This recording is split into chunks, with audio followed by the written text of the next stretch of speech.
ಎಲ್ರಿಗೂ ನಮಸ್ಕಾರ ಸ್ನೇಹಿತರೆ. 2024ರಲ್ಲಿ ಟಿ ಎಕ್ಸಾಮಿನೇಷನ್ ಯಾವಾಗ ಕಂಡಕ್ಟ್ ಆಗುತ್ತೆ ಅಂತಕ್ಕಂಥ ಮಾಹಿತಿ ಇನ್ನೂ ಕೂಡ ಬಂದಿರೋದಿಲ್ಲ. ಅದು ಇಲಾಖೆಯಿಂದ ಅಧಿಕೃತವಾಗಿ ಬರಬೇಕು. ಆ್ಯಂಡ್ ಬಿಫೋರ್ ದಾಟ್ ಈಗ ಯಾರೆಲ್ಲ ಟಿ ಫೇಸ್ ಮಾಡಿ ಸಕ್ಸಸ್ ಆಗಿದ್ರು ಅವರಿಗೆಲ್ಲ ಗೊತ್ತಿರುತ್ತೆ ಪೇಪರ್ 1 ಪ್ಯಾಟರ್ನ್ ಹೆಂಗಿರುತ್ತೆ, ಪೇಪರ್ 2 ಪ್ಯಾಟರ್ನ್ ಹೆಂಗಿರುತ್ತೆ.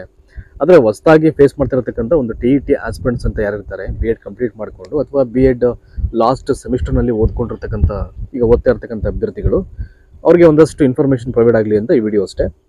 ನೋಡಿ, ಪೇಪರ್ 1ಗೆ ಸಂಬಂಧಪಟ್ಟ ಹಾಗೆ ಪೇಪರ್ 1 ಮತ್ತು ಪೇಪರ್ 2 ಅಲ್ಲಿ ಕನ್ನಡ ಮತ್ತು ಇಂಗ್ಲೀಷು ಎರಡು ಕೂಡ ಯೂಶಲಿ ಅದಿದ್ದೇ ಇರುತ್ತೆ ಕಂಪಲ್ಸರಿ ಆಗಿ ಆ ಎರಡು ಪತ್ರಿಕೆಗಳು.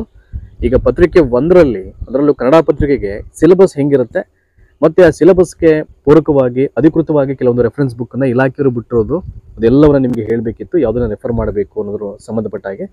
ಹಾಗೆಯೇ ಇನ್ನು ಉಳಿದಂತೆ ಇದರಿಂದ ಆಚೆಗೆ ಒಂದಷ್ಟು ವಿಷಯಗಳಿದೆ, ಅವೆಲ್ಲವನ್ನ ನಿಮಗೆ ಶೇರ್ ಮಾಡಬೇಕು. ಸೊ ದಟ್ ಇಸ್ ವೈ ನಾನು ಈ ವಿಡಿಯೋ ಮುಖಾಂತರವಾಗಿ ನಿಮಗೆ ಹೇಳೋ ಪ್ರಯತ್ನ. So let's begins. ನೋಡಿ, ಪಠ್ಯಕ್ರಮ ಅಂತ ಇದೆ. ಇದು ಪೇಪರ್ 1 ಮತ್ತು ಪೇಪರ್ 2 ಎರಡಕ್ಕೂ ಅನ್ವಯ ಆಗುತ್ತೆ ಈ ಕನ್ನಡ ಪಠ್ಯಕ್ರಮ. ಕನ್ನಡ ಭಾಷೆ, ಸಾಹಿತ್ಯ ಮತ್ತು ವ್ಯಾಕರಣ ಅಂತ ಇದೆ. ನಿಮಗೆಲ್ಲ ಈಗಾಗಲೇ ಮಾಹಿತಿ ಇರೋ ಪ್ರಕಾರವಾಗಿ ಕನ್ನಡ ಪತ್ರಿಕೆಯಲ್ಲಿ ನಿಮಗೆ ಒಂದು ಗದ್ಯವನ್ನು ಕೊಡ್ತಾರೆ. ಆ ಗದ್ಯವನ್ನು ಓದ್ಕೊಂಡು ನೀವು ಆನ್ಸರ್ ಮಾಡಬೇಕಾಗುತ್ತೆ. ಸೊ ಹಾಗೇನೆ ಒಂದು ಪದ್ಯ ಕೊಡ್ತಾರೆ. ಆ ಪದ್ಯವನ್ನು ನೀವು ಗ್ರಹಿಸ್ಕೊಂಡು ಅದನ್ನು ನೀಟಾಗಿ ಓದ್ಕೊಂಡು ಅರ್ಥ ಮಾಡಿಕೊಂಡು ಆ ಬೇಸಲ್ಲಿ ನೀವು ಅಲ್ಲಿ ಅವ್ರು ಕೇಳಿರ್ತಕ್ಕಂಥ ಪ್ರಶ್ನೆಗಳಿಗೆ ಆನ್ಸರ್ ಮಾಡಬೇಕಾಗುತ್ತೆ. ಆ್ಯಂಡ್ ಇದರ ಜೊತೆಯಲ್ಲಿ ಆ ಗದ್ಯ ಮತ್ತು ಪದ್ಯದಲ್ಲಿರ್ತಕ್ಕಂಥ ಒಂದು ಕಂಟೆಂಟ್ಗೆ ಸಂಬಂಧಪಟ್ಟ ಹಾಗೆ ಒಂದಷ್ಟು ವ್ಯಾಕರಣ ಅಂಶಗಳ ಪ್ರಶ್ನೆಗಳು ಕೂಡ ಕೇಳ್ತಾರೆ. ಅವೆಲ್ಲ ಹೇಳ್ತೀನಿ ನಿಮಗೆ, ಸಿಲೆಬಸಲ್ಲಿ ಕೊಟ್ಟಿರ್ತಾರೆ. ಈಗ ಯೂಶಲಿ ಟಿ ನಿಮಗೆ 150 ಮಾರ್ಕ್ಸ್ಗೆ ಇರುತ್ತೆ. ಈಗ ಆರ್ಟ್ಸ್ ಅವರಿಗೆ 30 ಅಂತ ಕ್ಲಾಸಿಫಿಕೇಶನ್ ಆಗಿರುತ್ತೆ. ಸೊ ಸೋಷಿಯಲ್ ಸೈನ್ಸ್ ಅದೊಂದು ಪತ್ರಿಕೆ 60 ಮಾರ್ಕ್ಸ್ಗೆ ಇರುತ್ತೆ, ಇನ್ನೆಲ್ಲ 30ಕ್ಕೆ ಇರುತ್ತೆ. ಇನ್ನು ಸೈನ್ಸ್ ಅವರಿಗೆ ಎಲ್ಲ ಪತ್ರಿಕೆಗಳು ಕೂಡ 30 ಮಾರ್ಕ್ಸ್ ಆಗಿ ಅದು ಬೈಫರ್ಕೇಟ್ ಆಗಿರುತ್ತೆ. ನೋಡಿ, ಇಲ್ಲಿ ಪೇಪರ್ 1 ಮತ್ತು ಪೇಪರ್ 2 ಕನ್ನಡ ಪತ್ರಿಕೆಯ ಪಠ್ಯಕ್ರಮ ಹೀಗಿರುತ್ತೆ. ಇಲ್ಲಿ ಕನ್ನಡ ಭಾಷೆಯ ಉಗಮ ಬೆಳವಣಿಗೆ ಹಂತಗಳು, ಕನ್ನಡ ಸಾಹಿತ್ಯ ಚರಿತ್ರೆ, ಹಳಗನ್ನಡ, ನಡುಗನ್ನಡ ಮತ್ತು ಹೊಸಗನ್ನಡ. ಹಾಗೆಯೇ ವ್ಯಾಕರಣದಲ್ಲಿ ವರ್ಣಮಾಲೆ, ಸಂಯುಕ್ತಾಕ್ಷರ, ಗುಣಿತಾಕ್ಷರ, ನಾಮಪದ, ಕ್ರಿಯಾಪದ, ಸಂಧಿ, ಸಮಾಸ, ಕೃದಂತ, ತದ್ದಿದಾಂತ, ಅವ್ಯಯ, ದ್ವಿರುಕ್ತಿ, ಜೋಡುನುಡಿ, ಪಡೆನುಡಿ, ನುಡಿಗಟ್ಟು, ಪದಗಳ ಅರ್ಥ, ಲೇಖನ ಚಿಹ್ನೆಗಳು, ವಾಕ್ಯ ಮತ್ತು ವಾಕ್ಯ ಪ್ರಕಾರಗಳು, ಪತ್ರಲೇಖನ, ಲಿಂಗ, ವಚನ, ವಿಭಕ್ತಿ ಮತ್ತು ವಿಭಕ್ತಿ ಪ್ರತ್ಯಯಗಳು. ಏನು ಸರ್ ಇಷ್ಟೊಂದೆಲ್ಲ ಇದೆಯಾ ಅಂತ ಕೇಳಬೇಡಿ. ಇಷ್ಟು ಓದಬೇಕಾ? ಜಸ್ಟ್ ಒಂದು 10 to 12 ಮಾರ್ಕ್ಸ್ ಗ್ರಾಮ್ಯಾಟಿಕಲ್ ಕ್ವಶನ್ಗಳಿಗೆ ಅಂತ ನೀವು ಕೇಳ್ಬೋದು. ಇಷ್ಟೆಲ್ಲ ಓದೋ ಅವಶ್ಯಕತೆ ಇಲ್ಲ, ಬಟ್ ಕೊಟ್ಟಿರ್ತಾರೆ. ಎಲ್ಲವನ್ನ ಸಮಗ್ರವಾಗಿ ಓದ್ಕೊಂಡ್ರೆ ಅಲ್ಲಿ ಯಾವುದೇ ಇದರಲ್ಲಿ ಕ್ವಶನ್ ಕೇಳೋ ನಿಮಗೆ ಈಸಿಯಾಗಿ ಆನ್ಸರ್ ಮಾಡಲಿಕ್ಕೆ ಒಂದು ಅನುಕೂಲ ಆಗುತ್ತೆ ಅಂತ. ಆದರೆ ಇನ್ನೊಂದು ನಿಮಗೆ ಭಾಳ ಈಸಿಯಾಗಿ ಓದುವಂಥ ವೇ ಹೆಂಗಪ್ಪ ಅಂದರೆ, ಇದುವರೆಗೂ ಕಂಡಕ್ಟ್ ಆಗಿರ್ತಕ್ಕಂಥ ಎಲ್ಲ ಒಂದು ಟಿ ಎಕ್ಸಾಮಿನೇಷನ್ ಪತ್ರಿಕೆ ಏನಿದೆ ಎಲ್ಲವನ್ನ ಕಲೆಕ್ಟ್ ಮಾಡಿ ಓದ್ಕೊಳ್ಳಿ. ನೀವು ಆಲ್ಮೋಸ್ಟ್ 90% ಗ್ರಾಮ್ಯಾಟಿಕಲ್ ಪ್ರಶ್ನೆಗಳು ಏನೆಲ್ಲ ಬಂದಿತ್ತು ನಿಮಗೆ ಎಲ್ಲದಕ್ಕೂ ಕೂಡ ನಿಮ್ಗೆ ಆನ್ಸರ್ ಗೊತ್ತಾಗ್ಬಿಡುತ್ತೆ. ನೀವು ವೆಲ್ ಪ್ರಿಪೇರ್ಡ್ ಆಗಿ ನೀವು ಹೊರಹೊಮ್ಮಬಹುದು. ಸೊ ಆ ರೀತಿ ಮಾಡಿ. ಇನ್ನು ಉಳಿದಂತೆ ಸಮನಾರ್ಥಕ ಪದಗಳು, ನಾನಾರ್ಥಕ ಪದಗಳು, ವಿರುದ್ಧಾರ್ಥಕ ಪದಗಳು, ತತ್ಸಮ, ತದ್ಭವ, ಅಲಂಕಾರ ಮತ್ತು ಛಂದಸ್ಸು, ಅದರಲ್ಲಿ ಒಂದಷ್ಟು ಪ್ರಶ್ನೆಗಳು ಹಾಗೆಯೇ ಸ್ಕಾಲ್ ಆಫ್ ಮಾಡೋಣ.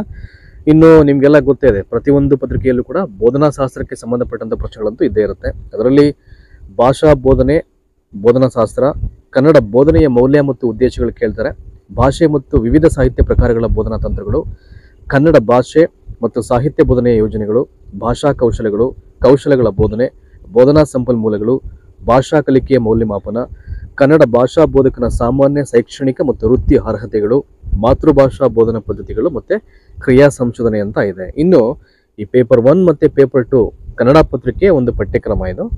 ಸೊ ಇವೆರಡೂ ಪತ್ರಿಕೆಗೆ ಇಲಾಖೆಯವರು ಬಿಟ್ಟಿರ್ತಕ್ಕಂಥ ಒಂದು ಪರಾಮರ್ಶನ ಗ್ರಂಥಗಳ ಬಗ್ಗೆ ಹೇಳೋದಾದ್ರೆ, ಈಗ ನಿಮಗೆ ನೋಡಿ ಒಂದು ಕಡೆಯಿಂದ ಹೇಳ್ತೀನಿ ಯಾವ್ಯಾವ ಬುಕ್ನ ಅವರು ರೆಫರೆನ್ಸ್ ಬುಕ್ ಆಗಿ ನಿಮಗೆ ಕೊಟ್ಟಿದ್ದಾರೆ ಅಂತ. ಟಿ ಆಸ್ಪಿರೆಂಟ್ಸ್ಗೆ ಅಂದರೆ ಯಾರೆಲ್ಲ ಫೇಸ್ ಮಾಡ್ತಾರೆ ಅವರಿಗೆ ಇದು ಗ್ರಂಥಗಳ ಹೆಸರು ಅಂತಿದೆ, ಯಾರು ಕವಿ ಬರೆದಿರೋದು ಮತ್ತು ಯಾರು ಪ್ರಕಾಶನ ಮಾಡಿದ್ರೆ ಎಲ್ಲ ಇದೆ. ಬಟ್ ನಾನು ಪ್ರಕಾಶನ ಎಲ್ಲ ಹೇಳಲಿಕ್ಕೆ ಹೋಗಲ್ಲ, ವಿಡಿಯೋ ಲೆಂತಿ ಆಗುತ್ತೆ. ಸೊ ಯಾವ ಪುಸ್ತಕ ಯಾರು ಬರೆದಿದ್ದಾರೆ ಅದನ್ನಷ್ಟೇ ನಾನು ಇಲ್ಲಿ ಹೇಳ್ತೀನಿ. ನಾನು ಕನ್ನಡ ಕೈಪಿಡಿ ಸಂಪುಟ 1 ಅಂತಿದೆ.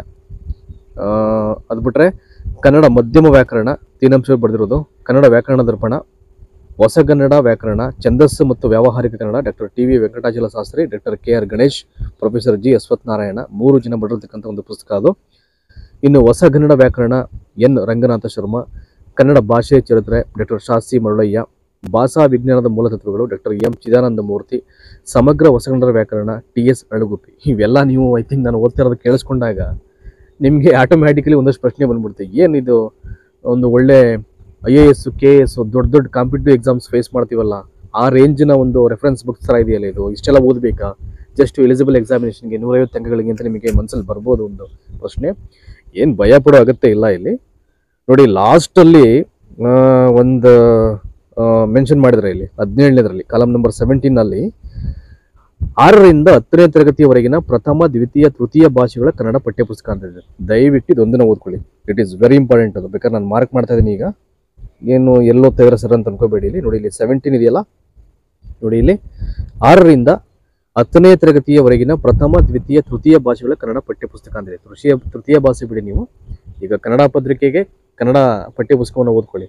ನಿಮಗೆ ಅಲ್ಲಿ 6ನೇ ಕ್ಲಾಸಲ್ಲಿ ಪ್ರತಿಯೊಂದು ಪಾಠ ಅಥವಾ ಪದ್ಯ ಮುಗಿದ ತಕ್ಷಣ ಭಾಷಾಭ್ಯಾಸದಲ್ಲಿ ಅಲ್ಲಿ ಏನೆಲ್ಲ ವ್ಯಾಕರಣ ಅಂಶಗಳು ನಿಮಗೆ ಕೊಟ್ಟಿರ್ತಾರೆ, ಅದೇ ವ್ಯಾಕರಣದ ಅಂಶಗಳು ನಿಮಗೆ ಆ ಒಂದು ಅರ್ಹತಾ ಪರೀಕ್ಷೆಯಲ್ಲಿ ಬರುವಂಥದ್ದು. ಎಲ್ಲದಕ್ಕೂ ಒಂದು ಐ ಥಿಂಕ್ ಒಂದು ಬೆಸ್ಟ್ ಟೆಕ್ನಿಕ್ ಏನಪ್ಪ ಅಂದರೆ, ನೀವು ಪ್ರೀವಿಯಸ್ ಪೇಪರ್ಸನ್ನು ಒಂದ್ಸಲ ರೆಫರ್ ಮಾಡಿದ್ದೇ ಆದರೆ ನಿಮ್ಗೆ ಎಲ್ಲವೂ ಗೊತ್ತಾಗ್ಬಿಡುತ್ತೆ. ಅಲ್ಲಿ ಈ ಬೋಧನಾ ವಿಧಾನಕ್ಕೆ ಸಂಬಂಧಪಟ್ಟ ಹಾಗೆ, ಬೋಧನಾ ಶಾಸ್ತ್ರಕ್ಕೆ ಸಂಬಂಧಪಟ್ಟ ಹಾಗೆ, ಕೌಶಲಗಳಿಗೆ ಸಂಬಂಧಪಟ್ಟ ಹಾಗೆ ಅವ್ರು ಏನೆಲ್ಲ ಪ್ರಶ್ನೆಯನ್ನು ಕೇಳಿದ್ರೆ ಅಂತ ನೀವು ಅಷ್ಟನ್ನು ಕೂತ್ಕೊಂಡು ರೆಫರ್ ಮಾಡಿಬಿಟ್ಟು ಅನಲೈಸ್ ಮಾಡಿಬಿಟ್ರೆ ನೀವು ಈ ರೀತಿಯ ಕೆಲವೊಂದು ಪ್ರಶ್ನೆಗಳನ್ನು ಅಥವಾ ಬುಕ್ಸನ್ನು ಓದ್ತಕ್ಕಂಥ ಒಂದು ಅವಶ್ಯಕತೆ ಇರಲಿಲ್ಲ ಅಂತಕ್ಕಂಥದ್ದು ನನ್ನ ಭಾವನೆ. ಹಾಗಾಗಿ ತುಂಬ ಇಲ್ಲಿ ಭಯ ಪಡೋದು ಬೇಡ. ಏನಪ್ಪ ಇಲಾಖೆಯಿಂದ ಕೊಟ್ಟಿರ್ತಕ್ಕಂಥ ರೆಫರೆನ್ಸ್ ಬುಕ್ ಇಷ್ಟೊಂದು ಇದೆಯಲ್ಲ, ಇವೆಲ್ಲವನ್ನು ಓದಬೇಕಾ ಅಂತ ನೀವು ಭಯ ಪಡೋದು ಬೇಡ. ಸೊ ನಾನು ಹೇಳೋದನ್ನು ಫಾಲೋ ಅಪ್ ಮಾಡಿ. ಇನ್ನೂ ಒಂದ್ಸಲ ಹೇಳ್ತಾ ಇದ್ದೀನಿ.